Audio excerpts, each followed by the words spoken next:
हरि नाम तो बहुत सहज है, भाव कुभाव अनख आलसहु। गोस्वामी जी ने कहा दवाई है, औषधि है महाराज।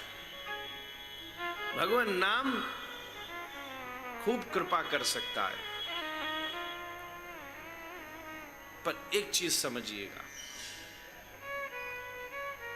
आपद की निवृत्ति से हम नाम की कृपा का अनुभव करते हैं, अंतःकरण की शुद्धि से चेतो दर्पण मार्जन, उसमें भी हम नाम भगवान की कृपा का अनुभव करते हैं कि हमारा चित्त शुद्ध होगा, आपद की निवृत्ति होगी, स्वभाव का परिवर्तन होगा। ये सब गुण भी नाम के केवल ऐश्वर्यात्मक गुण है महाराज, प्रभावशाली गुण है।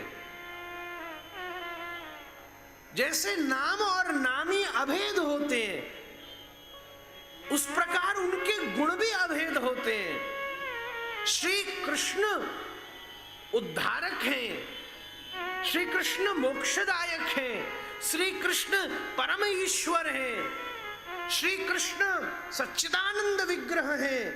ये सब श्री कृष्ण के ऐश्वर्यात्मक स्वरूप हैं। सदा प्रसन्न माधव, ये श्री कृष्ण का ऐश्वर्यात्मक गुण है। पर प्रेमाश्रु पूर्णो हरि, ये श्री कृष्ण का माधुर्यात्मक गुण है। तदनुरूप ही नाम चित्त का परिमार्जन करता है, भाव कुभाव अनख आलसहु भी वो उद्धार कर देता है।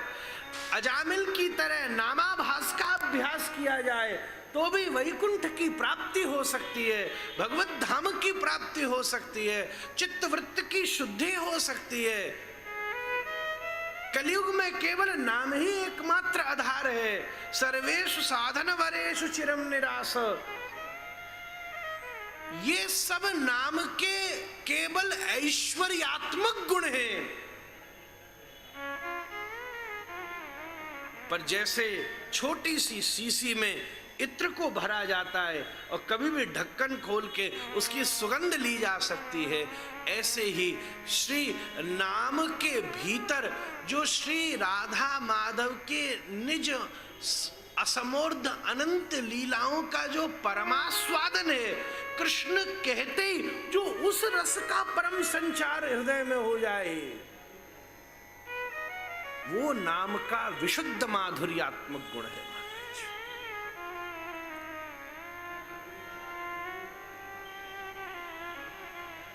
कोई ये कहे भैया अच्छी बनाई हुई मिश्री के ये गुण हैं, गला नहीं सूखता, अच्छी अब केमिकल वाली नहीं, शरीर में और विकार की निवृत्ति होती है, मिश्री में भी गुण है। पर कोई कहे गुण बहुत हैं पर अगर इसमें स्वाद न हो तो उसका आस्वादन नहीं किया जा सकता। हम सब जीव सामान्यतः नाम के गुण से आकर्षित होकर नाम का आस्वादन करते हैं। माला इसलिए पकड़ी है क्योंकि संतों ने और शास्त्रों ने ठोक बजा बजा के कही है कि कलयुग केवल नाम आधारा, सुमिर सुमिर नर उतना ही पारा। इसके अलावा कोई सरल साधन नहीं है।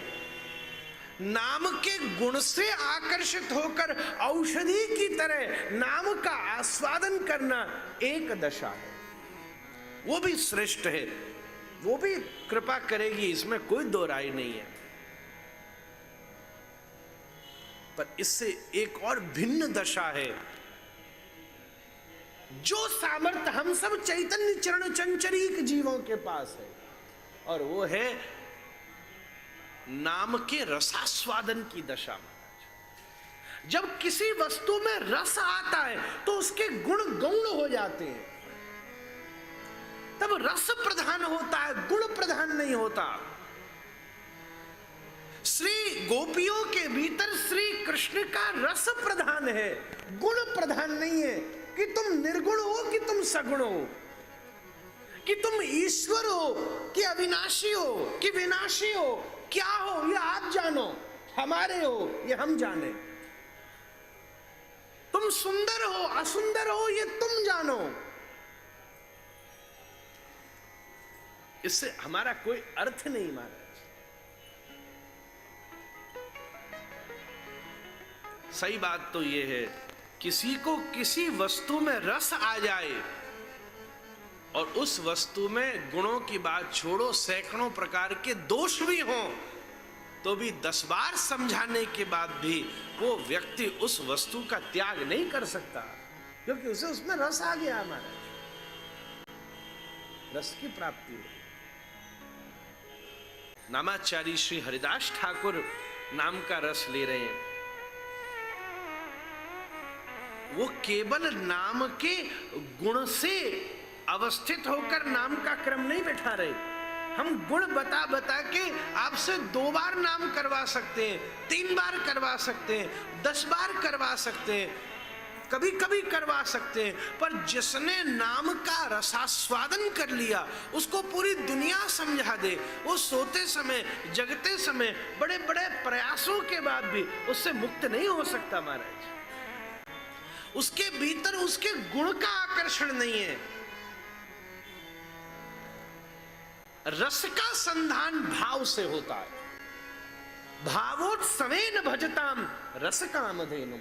रस की कामधेनु को भाव का ग्वाला ही निचोड़ता है महाराज। ये सिद्धांत है। जब तक भाव की सन्निधि प्राप्त नहीं होगी तब तक साधनों में भी रस की प्राप्ति नहीं होगी। उस भाव की परम स्थापना श्रीमद् चैतन्य महाप्रभु की परम कृपा है महाराज।